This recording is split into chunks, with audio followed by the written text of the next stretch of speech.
Hey students welcome to the IT passionates. Basically हमारा last topic था type conversion and again हमारा जो आज का टॉपिक है वो ऑपरेटर्स है। अब मैं एक तो अगेन अगेन बहुत ज़्यादा यूज़ करता हूँ, आपने यकीनन नोटिस किया होगा। बट आप लोग घबराए ना, आई एम ट्राइंग कि मैं इसको बहुत ज़्यादा रिपीट ना करूँ। बट अगर if I am repeating this word so please forgive me and please forget this thing. So हम लोग ऑपरेटर्स को आज डिस्कस कर रहे हैं।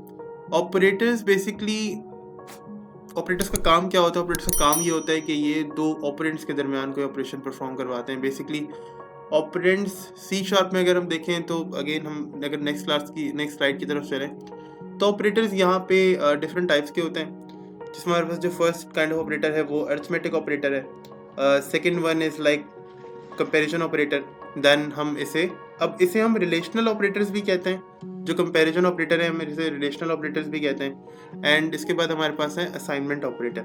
ठीक है, अब असाइनमेंट ऑपरेटर कोई वैल्यू असाइन करने के काम आते हैं। देन इसके बाद हमारे पास आ गए लॉजिकल ऑपरेटर।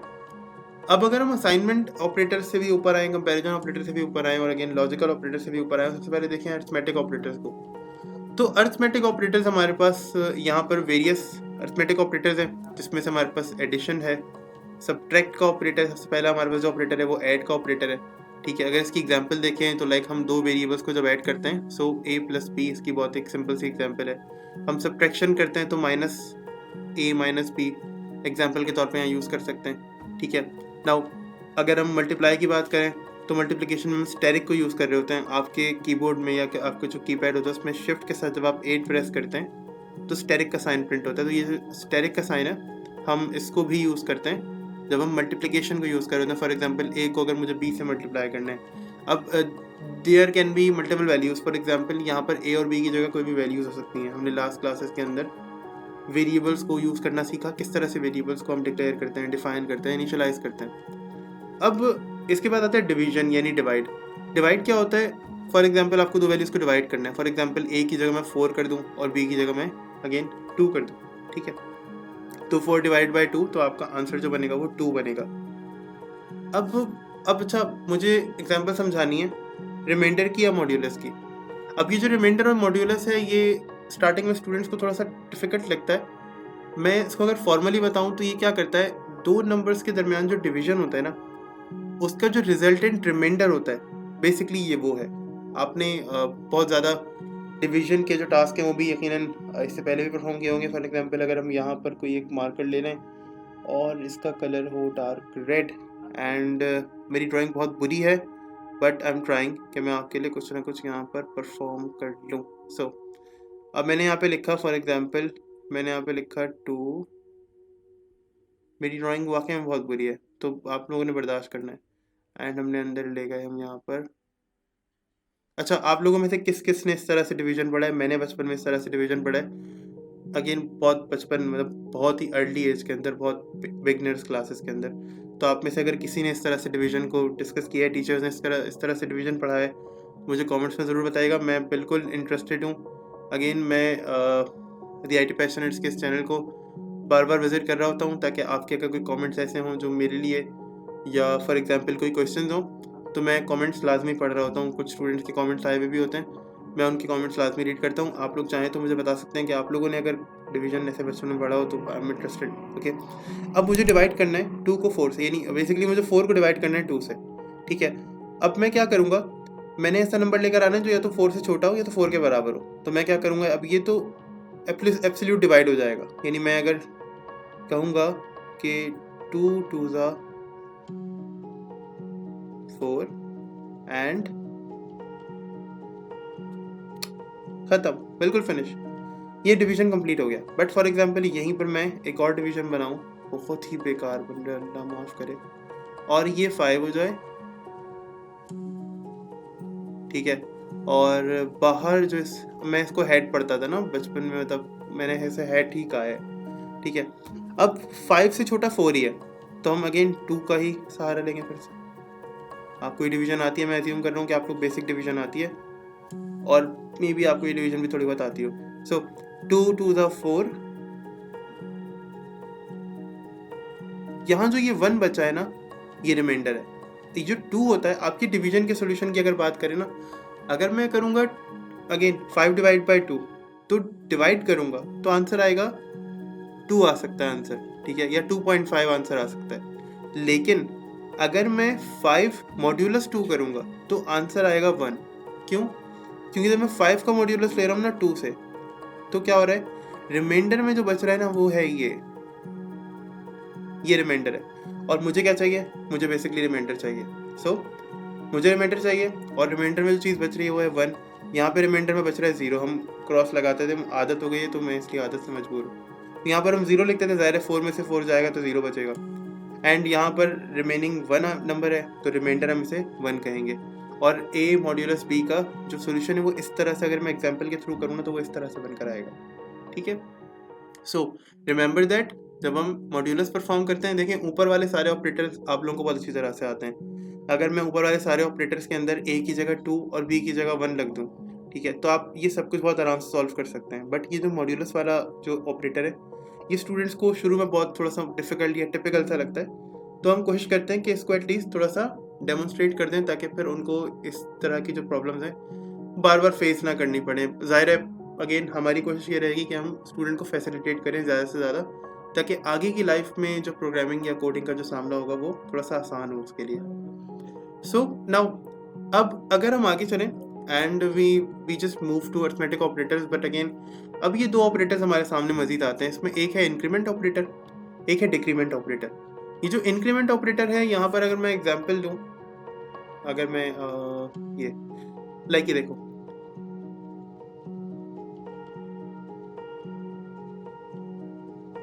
तो ये प्लस प्लस के थ्रू मैं डिनोट करता हूँ, ठीक है। अगेन अगर मैं डिक्रीमेंट ऑपरेटर की बात करूँ, ओ माय गॉड टेरेबल, अगर मैं डिक्रीमेंट ऑपरेटर की बात करूँ तो ये माइनस माइनस के थ्रू मैं डिनोट करता हूँ, ठीक है। और मुझे बेसिकली मुझे पॉइंटर चाहिए एंड अगेन मैं थोड़ा सा इसके अंदर ना, आप मुझे थोड़ा सा अहमक समझेंगे तो मैं थोड़ा सा ऐसा ही हूँ इन चीज़ों के अंदर। मुझे चाहिए एक इरेजर, आप छोड़ो, एक पेन काफ़ी है। सो अगर यहाँ देखें plus plus and minus minus, जब मुझे यूज़ करना होगा पेन यूज़ कर लेंगे, खैर हो गई, ठीक है। सो प्लस प्लस और minus minus, increment operator plus plus. Plus plus का मतलब क्या कि भाई आपने क्या करना है, अगर आपने लगाना है a के साथ प्लस प्लस तो इसको किस तरह डिफाइन करेंगे, a plus a equals to 1, ठीक है। क्या मतलब, यानी आपने ना a के अंदर 1 अगर स्टोर किया तो उसमें आप क्या कर दो, एक और a ऐड कर दो, ठीक है। यानी फॉर एग्जांपल अगर a की वैल्यू इनिशियली 1 थी, ये 1 है ना a की वैल्यू, उसमें आप एक और a ऐड कर दो, यानी आप उसमें एक और मरतबा 1 ऐड कर दो, ठीक है। तो अब a की वैल्यू 2 हो जाएगी। अगर यहाँ पर a की वैल्यू है, अगेन यहाँ प्लस प्लस है, इसको हमें क्या करना है, इसको हमें माइनस माइनस करना है। सो मैं सिर्फ बताना चाह रहा हूँ, मुझे वीडियो प्रॉम्प्ट करनी है, मुझे बताना है कि मैं यहाँ पर कुछ चीज़ें कर रहा हूँ, तो मुझे यहाँ पर माइनस माइनस लिखना है, a minus a equals to 1। यानी अभी जो a के अंदर 1 था ना, उसमें से आप a को माइनस कर दो, यानी आप 1 में से 1 को माइनस कर दो तो a की वैल्यू कम हो जाएगी। बेसिकली प्लस प्लस का ऑपरेटर क्या कर रहा होता है, एक वैल्यू बढ़ा रहा होता है। इन शॉर्ट अगर मैं बात करूँ, मैंने अगर लगा दिया a प्लस प्लस तो a की जो भी करंट वैल्यू होगी ना उसमें एक नंबर का एडिशन हो जाएगा। और अगर मैं लिखूँ a माइनस माइनस तो a की जो करंट वैल्यू है, फॉर एग्जाम्पल अभी a की वैल्यू 15 है, अगर मैं a माइनस माइनस डिक्लेयर कर दूँ या मैं a माइनस माइनस राइट कर दूँ ना कोड में, तो क्या होगा, a की जो करंट वैल्यू है उसमें से एक नंबर घट जाएगा, कम हो जाएगा। अब यूजुअली हम ये सारा काम आइट्रेशंस में, लूप्स में, या जो फ्लो बेसिकली होता है उसमें कर रहे होते हैं। यूजुअली हम लूप्स वगैरह में इस तरह के ऑपरेटर्स यूज़ कर रहे होते हैं, तो वहाँ पर हम इसको प्रैक्टिकली इन एक्शन देख सकते हैं। अब नेक्स्ट जो हमारे ऑपरेटर्स होते हैं ये होते हैं बेसिकली कंपैरिजन ऑपरेटर्स, या हम इन्हें रिलेशनल ऑपरेटर्स भी कह सकते हैं। मैंने यहाँ पर इनको रिलेशनल ऑपरेटर्स के नाम से नहीं मेंशन किया है, बट अगेन हम इन्हें रिलेशनल ऑपरेटर्स भी कह सकते हैं, और हम इन्हें कंपैरिजन ऑपरेटर तो ज़ाहिर है एक जेन्युइन बात है, हम इन्हें कहते ही हैं। सो अब सबसे पहले क्या है, इक्वल। इसे हम इक्वल टू भी कहते हैं। देन इसके बाद हमारे पास नॉट इक्वल है, exclamatory mark and equals to not equal, यहाँ पे लिखा हुआ कि मैं इनकी एग्जांपल भी साथ साथ मैंने मेंशन किए हैं। सो आप इसे देख सकते हैं, हम फर्दर इसको कोड के साथ भी इंप्लीमेंट करेंगे इंशाल्लाह नेक्स्ट क्लासेस में। देन उसके बाद हमारे पास आता है ग्रेटर देन का साइन है आपके पास, a is greater than b, अगर तो a की वैल्यू वाकई b से बड़ी होगी तो हमें ट्रू रिजल्ट मिलेगा।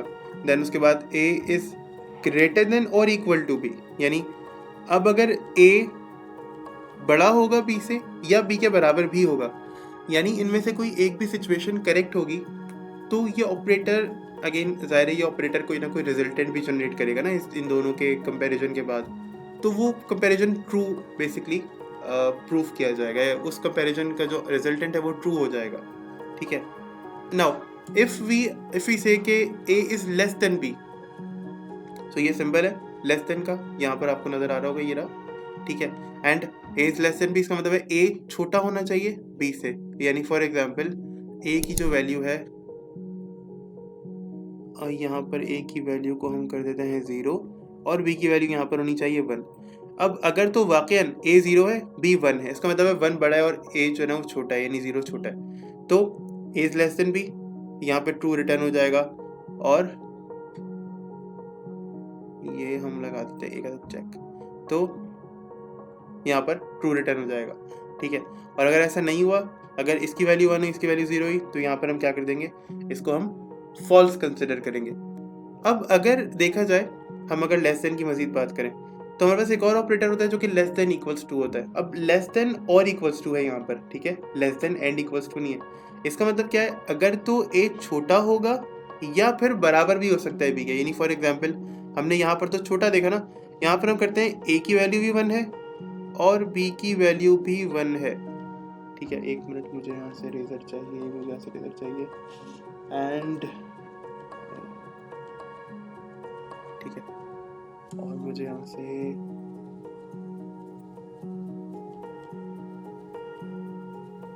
मुझे यहाँ पर फॉर एग्जांपल अगर तो a की वैल्यू भी 1 है और मैं यहाँ पे देख रहा हूँ कि यहाँ पे b की वैल्यू भी 1 है, तो क्या होगा कि मुझे यहाँ पर बेसिकली एक जो ऑपरेटर है ना वो ये क्या कहेगा, वो कहेगा कि हाँ आपका जो टास्क है वो बिल्कुल सही है, यानी आपने जो काम किया, आपने जो ऑपरेंट चेक किया, आपने जो कंपैरिजन किया, आपका कंपैरिजन ट्रू है। बिकॉज अगर a इक्वल्स टू भी होगा ना b के, तब भी मुझे ट्रू रिटर्न किया जाएगा, यानी मेरे पास जो वैल्यू आएगी वो ट्रू ही आएगी।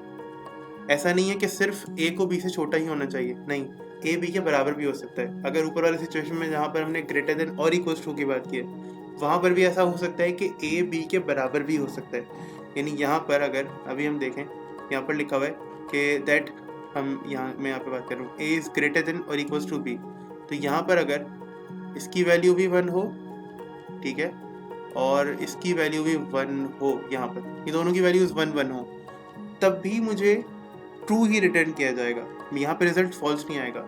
बट अगर ना ही a बड़ा हो b से और ना ही आपस में बराबर आ रहे हो, फॉर एग्जांपल अभी a बड़ा होना चाहिए ना, a is greater than b वाले में, a इज ग्रेटर देन और इक्वल्स टू b वाले के अंदर a बड़ा होना चाहिए, जबकि यहाँ पर हमने नोटिस किया कि यहाँ पर तो क्या हो रहा है, यहाँ पर हो गया रहा है कि भैया a तो छोटा निकला, यानी b तो 10 हो गया। अब बहुत गंदी ड्राइंग बन रही है, मैं बिल्कुल भी शुरू से ड्राइंग में अच्छा नहीं रहा हूँ, ठीक है, but again I am really very very sorry. मैं ट्राई करूँगा कि मैं आगे की वीडियोस के अंदर अपनी ड्राइंग को अच्छा करूँ, तो आप लोग मेरे इस आर्ट से भी इंशाल्लाह एंटरटेन होंगे।